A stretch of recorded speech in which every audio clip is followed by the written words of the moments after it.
meyakini bahwa rumah tangga yang sedang kita jalani sampai akhirnya tujuannya adalah memuliakan Tuhan. Dan dasar itulah yang membuat kita tetap bertahan sekalipun gelombang badai datang menimpa kita. Karena tujuan dari pernikahan yaitu memuliakan Tuhan dan menjadi kesaksian bahwa Kristus hidup di dalam keluarga. Amin.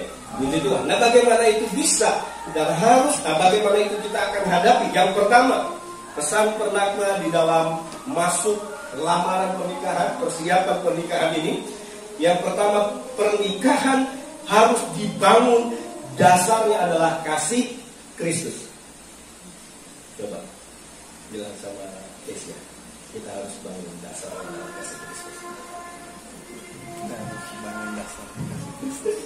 Dimulai oleh Tuhan, karena Tuhan kan umum ya, harus memimpin keluarganya untuk beribadah kepada Tuhan.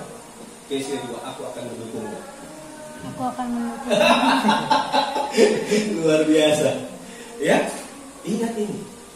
Dasar pernikahan adalah kasih Kristus.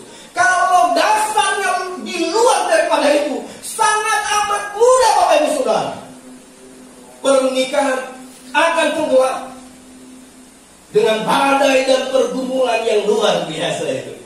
Kalau kita mau catat hari-hari ini, terlalu banyak keluarga hari ini sedang mengalami perceraian. Dan bukan sedang mengalami, sudah bercerai. Ada banyak sekarang keluarga yang sedang diambang perceraian. Dan kalau kita mau survei di pengadilan, nah ada ibu ini, ya, itu boleh dikumpulkan banyak kasus hari sidang perceraian. Kita tahu bukan saja masalah global yang sedang kita hadapi, sakit penyakit yang sedang kita hadapi, tapi juga ada hal-hal yang mungkin bisa menggoncang dari kehidupan kekeluargaan. Dari kebiasaan saja ini sudah satu proses. Juan datang biasa lepas sandal atau lepas sepatu di depan, taruh di tempat sepatu. Kesia karena biasa main sepeda, dia lupa. Dia kadang-kadang begitu, bukan berarti gak bersih, bukan. Tapi kebiasaan-kebiasaan ini, kalau kita tidak menyadari dasar pernikahan di dalam Kristus, itu akan jadi masalah dalam keluarga. Terkadang hancurnya keluarga Bapak Ibu Saudara bukan karena masalah-masalah besar saja, tapi justru masalah-masalah kecil yang terjadi dan dibiarkan berlarut-larut, itu yang akan menghancurkan kehidupan. Tapi besar kecilnya masalah akan bisa terus dihadapi oleh keluarga kalau menyadari bahwa keluarga ini dibangun berdasarkan kasih Kristus. Kasih Kristus itu gak selalu menuntut Bapak Ibu Saudara, betul? Ya, suami jangan selalu tuntut nanti. Kalau saya pulang harus sudah ada teh manis. Jadi kalau gak ada teh manis saya berhak marah. Gak bisa.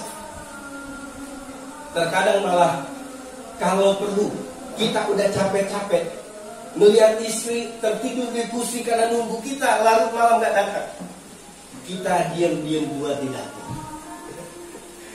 Kita bikin teh manis, say, kita bawa, aku sudah nyampe loh. Sore kamu nunggu lama, ini ada teh manis supaya kau segar. Waduh, luar biasa, betul? Tapi kalau kita yang nuntut, suami harus dilayani terus, bahaya Bapak Ibu Saudara. Di dalam pernikahan kekristenan itu yang dasarnya Kristus itu saling membagi, saling memberi, dan saling menutupi. Menutupi bukan berarti ia dan kompromi dengan dosa, tidak. Dosa adalah dosa. Dan ketika itu terjadi, kalian harus bereskan secara pribadi, juga bereskan di dalam keluarga. Nggak boleh dosa berlarut-larut. Dosa harus diselesaikan. Oleh karena itu jaga hubungan kalian di dalam kasih Kristus. Itu yang akan membuat tembok kekuatan di dalam keluarga. Hal yang pertama buat Johan dan Kesia dan buat kita semua ya Bapak Ibu Saudara ya. Ingat pernikahan kita dibangun berdasarkan apa? Kasih Kristus. Johan dan Kesia, hari ini Kesia masih ramping. Dulu saya juga ramping ke kakak saya jadi saksi, kurus kayak tiang listrik. Hari ini dia lihat terbuka-buka pasti. Udah lama kami gak ketemu, kok maju begitu. sebelum dia omong, jadi saya omong dulu. Nah, kalau kita nggak berdasarkan kasih, hal seperti ini bisa rusak di dalam rumah tangga. Dan kita mudah akhirnya melihat kebun orang lain yang lebih hijau.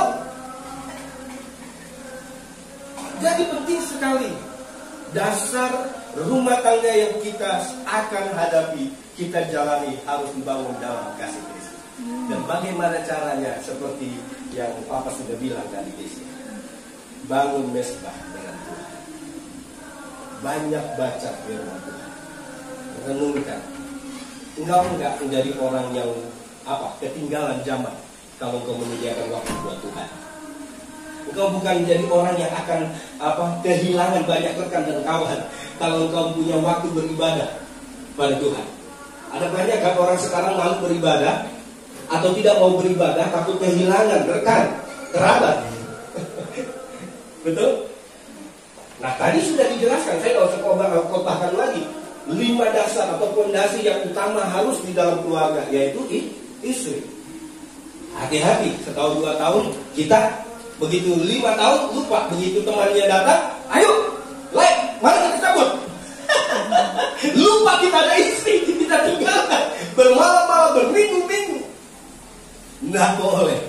Berteman boleh, tapi ingat istri harus menjadi prioritas. Karena apa? Karena itu daging kita. Kita sudah menjadi satu daging dengan dia. Oke, saya ingat waktu. Jadi mari yang lanjutkan yang kedua. Jadi itu yang pertama, Bapak Ibu Saudara. Ya, yang kedua adalah pernikahan yang dibangun harus melibatkan Allah dalam segala hal. Mau punya anak, doa sama Tuhan. Nah, soal jawabannya kita serahkan sama Tuhan. Seperti tadi. Ya, tapi kita doa, Tuhan tolong. Karena punya anak ini bukan gampang. Bukan saja soal jenis kelamin pria dan wanita yang keluar nanti. Tapi bagaimana kita menjadi teladan, bagaimana kita menjadi berkat buat anak kita, itu juga menjadi PR yang besar, Bapak Ibu Saudara. Karena maju baik tumbuh kembang anak itu tergantung hubungan orang tua dengan Tuhan.